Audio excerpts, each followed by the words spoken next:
This video is sponsored by UPDF, more on them a bit later in the video. Over the years, the iPad went from being a mere tablet to now being powered by one of the most powerful chips in existence, and that left me wondering, what is the state of the iPad? Who is it for? Can it replace your laptop? And what exactly can you get done with an iPad? So let's talk about the state of the iPad in 2026.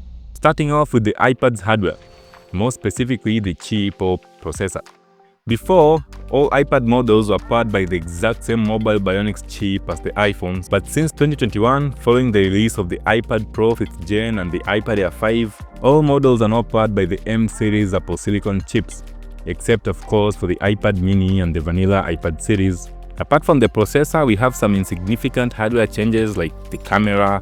We got some more color choices and a bigger 13-inch model for both the Air and Pro models. One of the biggest hardware improvements on the iPads is the battery life, because mine typically lasts me around 48 hours on a single charge or 10 hours for heavy demanding tasks like video editing, as I went over in this video.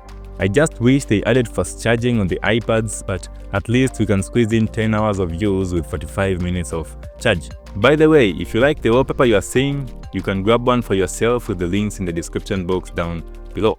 Storage options were buzz in the past, but now with the release of the new iPad models since 2024, Apple seems to have fixed that. All models now come with a standard 128 gigs, with the Pro model starting at 256 gigs, going all the way to 2 terabytes. The updates on the Pro model's display are just out of this world, with the introduction of the tandem OLED display, which is by far the best display on all Apple devices, surpassing even the Pro Display XDR. Software-wise, every single app on the iPad is super well optimized. I never had any lags, crashes or stutters. Apart from issues with individual third-party developers, Stage Manager got fixed. We no longer have any fights when trying to add or make apps overlaps, making multitasking a breeze.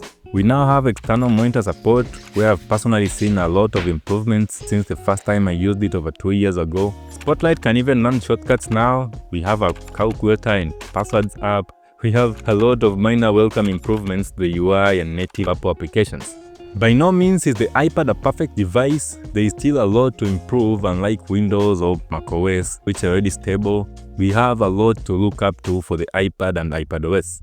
The first issue is to individual app developers like Notion, which lack a lot of the desktop version features, stuff like opening new pages in tab mode or just opening a file without having it in full screen mode. Chrome on the iPad doesn't even support Chrome extensions. Instagram on iPad has this weird bug where all the top icons just crank up together. I just wish we had full desktop capabilities like what Blackmagic did with DaVinci Resolve for iPad. I know there's been some attempts in the past, but I really wish we had the ability to run a visual desktop operating system on the iPad. And by no means am I saying the iPad needs a full-on desktop operating system.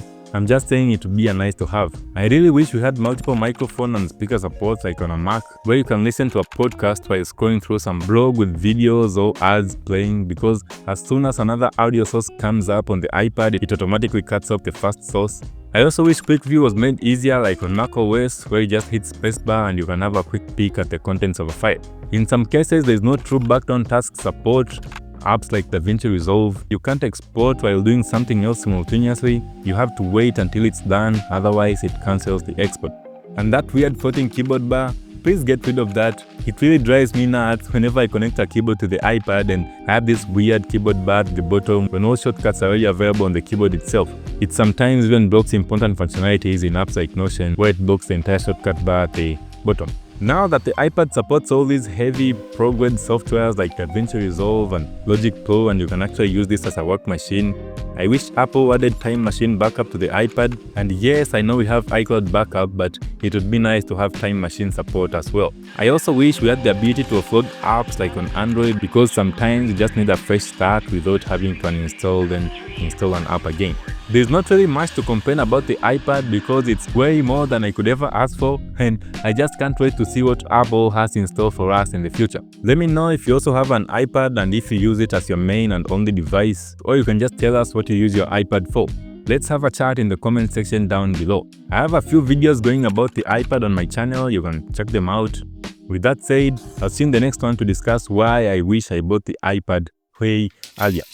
I'll see you there.